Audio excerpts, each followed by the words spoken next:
आप देख लीजिए, एनआरसी किस पे होता है, सीए किस पे होता है, यूसीसी किस पे होता है, मदरसा किसका बंद होता है, हिजाब किसका होता है, वक्फ की ज़मीन किसकी किसकी ज़मीन छीनी जा रही है। राष्ट्रीय जनता दल हम मुसलमानों के साथ बेड़ा गर्क कर दिया है, क्योंकि हम अपनी कौम की बात करते हैं, क्योंकि जमात से बड़ा कोई नहीं, कौम से बड़ा कोई नहीं। मेरे का नेता मारा जा रहा है, मुख्तार अंसारी, अतीक साहब।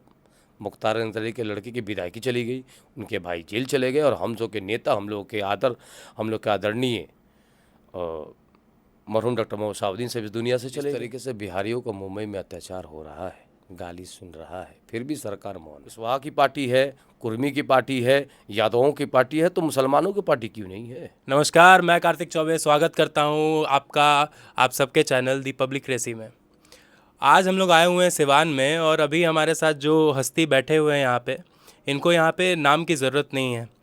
मोहम्मद कैफ उर्फ बंटी, जो कि एक जाने माने सोशल एक्टिविस्ट हैं, सोशल वर्कर भी हैं, और अभी आने वाले विधानसभा चुनाव में 105 विधानसभा क्षेत्र सदर से अभी खड़े भी हो रहे हैं।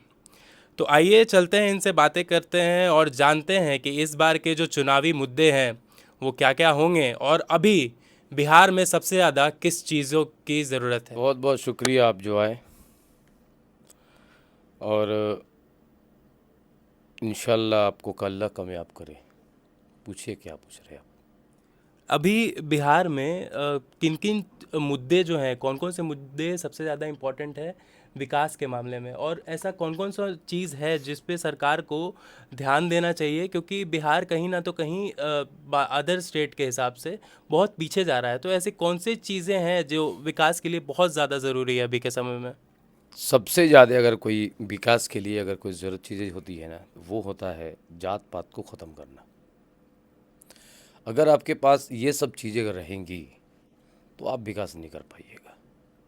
उसको डिवर्ट करने के लिए ये चीज़ को लेके आया जाता है। जैसे में 2014 में सबने सोचा एक अच्छी सरकार आ गई, प्रलोभन क्या था? 2 करोड़ नौकरी देने का, 10-10 लाख रुपया, 15 लाख रुपया हर आदमी के खाते में जाने का। कहाँ हुआ? तो लोगों का भी भरोसा टूट चुका है नेताओं पे, जिसका नतीजा हो रहा है कि भ्रष्टाचार, रोजगार, बेरोजगार, ये सब चीज़ों से तो लोग दूर चला गया है। जब भी चुनाव आते हैं तो आपने देखा होगा कि किसी ना किसी मस्जिद या मंदिर का मुद्दा उठ जा रहा है।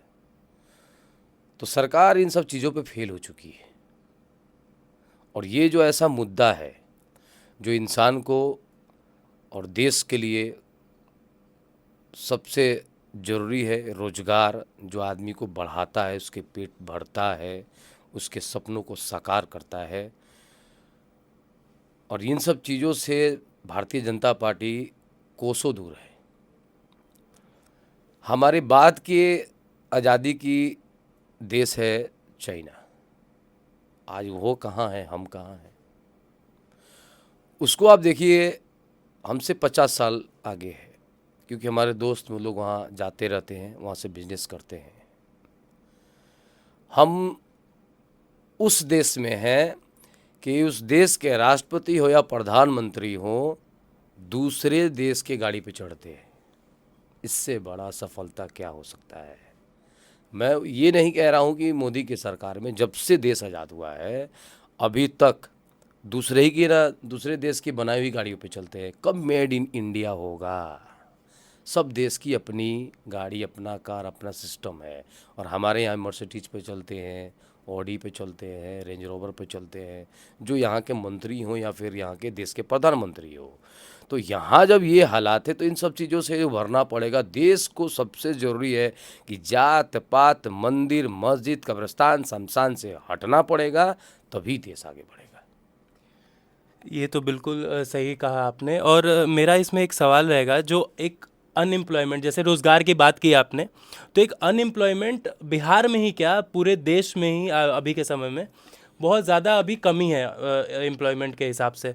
तो इसमें क्या लगता है, जैसे मैंने एक रिपोर्ट देखी थी जिसमें ज़्यादातर सिवान के या यहाँ बिहार के जितने लोग हैं,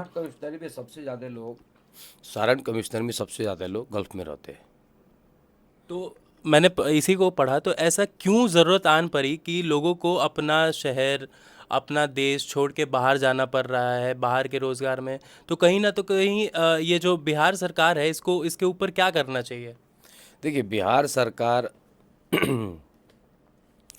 जो विगत 20 सालों से है, तो रोड, नाली, बिजली, ये आपका विकास नहीं है। प्लान को रोकना सबसे बड़ा विकास है। जिस तरीके से बिहारियों को मुंबई में अत्याचार हो रहा है, गाली सुन रहा है, फिर भी सरकार मौन है।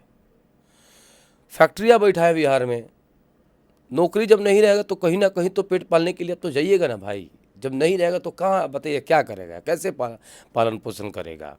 जहाँ पे गाड़ी आज 10 साल पहले जाइएगा तो गाड़ी के 5 साल पहले जाइएगा तो गाड़ी के दाम तो 50 से 60 हज़ार में स्प्लेंडर मिल जाती थी, आज 1.25 लाख में मिलती है। और जितनी भी सामानें हैं वो सब महंगी हो गई है। तो यहाँ घर बैठे तो आप कुछ कर नहीं सकते हैं, आपको तो जाना पड़ेगा बाहरी कमाने के लिए। जब नौकरी यहाँ नहीं रहेगी, अच्छी शिक्षा की व्यवस्था नहीं रहेगी, अच्छी हॉस्पिटल की व्यवस्था नहीं रहेगी, तो आपको तो बाहर जाना ही पड़ेगा। इन सारे चीज़ों के लिए एक ही चीज़ है कि आपको, फिर से कह रहा हूँ कि आपको जात से हट के वोट देना पड़ेगा, विकास के नाम पे वोट देना पड़ेगा, ना कि मंदिर मस्जिद के नाम पे वोट देना पड़ेगा। वोट की जैसे मैं बात करूँ, तो जैसे कुछ सालों पहले तक आप आरजेडी को सपोर्ट करते थे। आज के समय में आप आरजेडी को सपोर्ट नहीं कर रहे हैं, तो इसके पीछे वजह क्या है? राष्ट्रीय जनता दल हम मुसलमानों के साथ बेड़ा गर्क कर दिया है। जिस नेता के पीछे हम लोग अपनी ज़िंदगी कुर्बान कर दिए,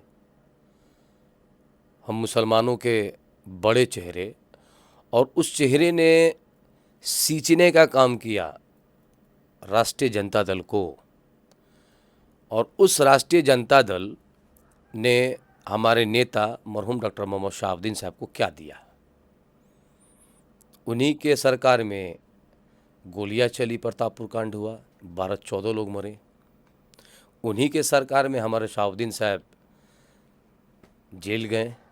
उन्हीं के सरकार में आपको शहाबुद्दीन साहब, यहाँ महागठबंधन जब सरकार आई तो शहाबुद्दीन साहब जेल से बाहर आए 16 साल बाद, 11 साल बाद या 12 साल से कुछ, 2016 में निकले। और इन्हीं के सरकार में इन्हीं के अधिकारी लिखते हैं कि इनके आने से सीवान का माहौल खराब भयभीत हो चुका है। और ये रिपोर्ट जब सुप्रीम कोर्ट में दाखिल होता है तो सुप्रीम कोर्ट ने एक ऑर्डर पास करता है कि आप इनको जेल ट्रांसफ़र कर दीजिए। और इन्हीं के सरकार में फिर कहाँ चले जाते हैं, तिहाड़ चले जाते हैं। इन्हीं और यही राष्ट्रीय जनता दल,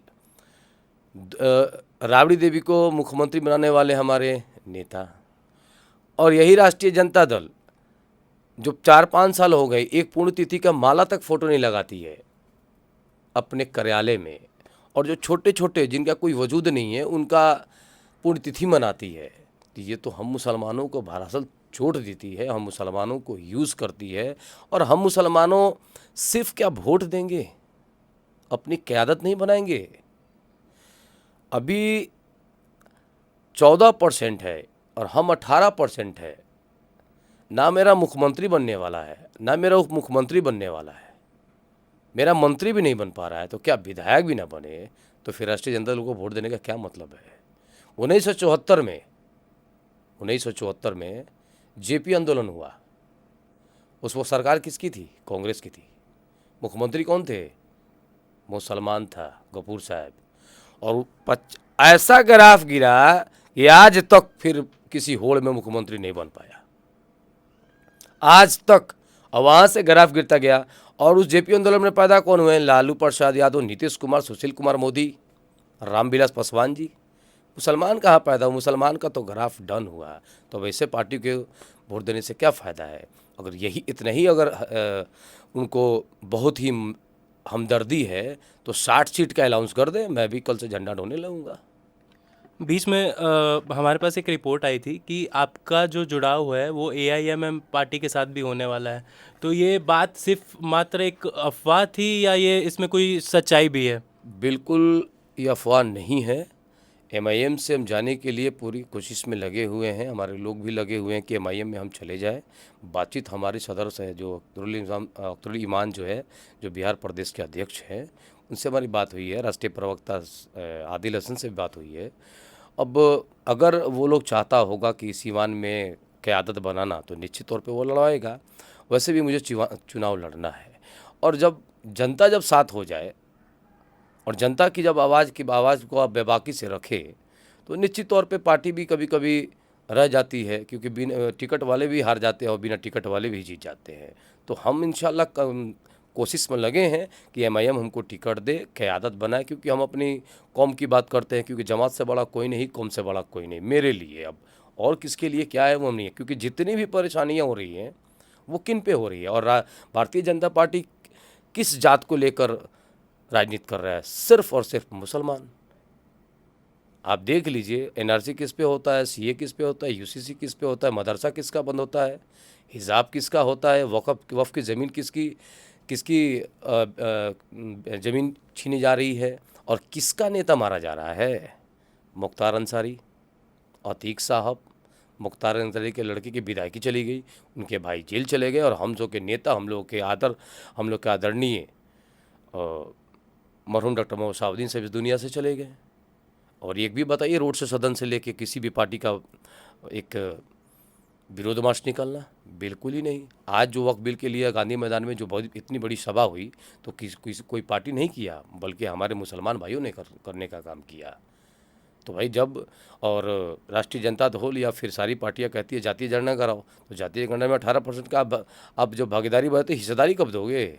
हिस्सेदारी तो आपको दीजिएगा तभी तो एक बराबर। और हम यही चाहते हैं कि अगर सबकी पार्टियां हैं, 2% वाला मुकेश सहनी, 6% वाला रामविलास पासवान की चिराग पासवान, हम पार्टी है जो मांझी है, उसके बाद से रालोसपा है जो कुशवाहा की पार्टी है, कुर्मी की पार्टी है, यादवों की पार्टी है, तो मुसलमानों की पार्टी क्यों नहीं है?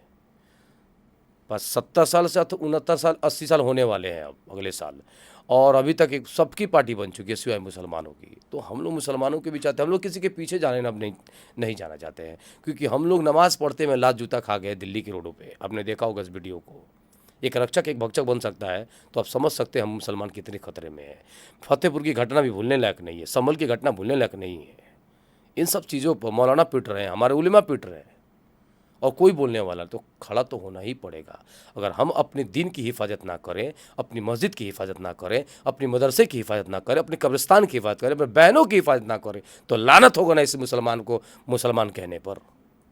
जी, मेरा एक सवाल इस पे ये रहेगा कि अगर आगे चल के आप अगर जीत जाते हैं इस विधानसभा क्षेत्र से, तो आप किन किन विकास में कहाँ से योगदान दीजिएगा, और आपकी रणनीति क्या है इसके मेरा ऊपर? पूरा लिस्ट में हम लोग बना के रखा, 20 काम है। सबसे पहले मैं डॉक्टरों को ठीक कर दूंगा, मनमानी नहीं चलेगी, मनमानी डॉक्टरों को नहीं चलेगी। जिस तरीके से गैदरेशन हुआ है, जिस तरह दलाली बढ़ी हुई है, इन सब पे रोक लगा दूंगा।